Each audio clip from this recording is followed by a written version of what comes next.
15ই আগস্টের উপলক্ষে আমাদের মাননীয় মুখ্যমন্ত্রী শ্রী শুভেন্দু অধিকারী মহাশয়ের উদ্যোগে এই মারোয়ারি মঞ্চে একটি বিশেষ অনুষ্ঠানের আয়োজন হয়।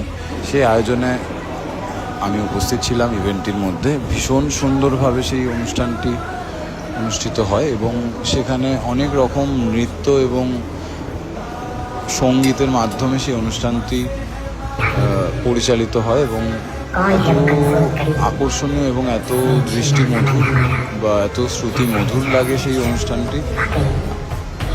এটা আপনারা পুরোপুরি ভিডিওর মাধ্যমে দেখতে পাবেন এবং এই সাংস্কৃতিক অনুষ্ঠানগুলো বা এইগুলোর মাধ্যমে যে আমাদের দেশের মানুষের জন্য মহান পুরুষ বা মহান ব্যক্তিরা যে কত কিছু করে গেছে বা কত অবদান দিয়ে গেছে, এই বিষয়গুলো আমরা আরও ভালোভাবে জানতে পারি। আমাদের এই জিনিসগুলোকে আরও কাছে আমরা পাই। তো অনেক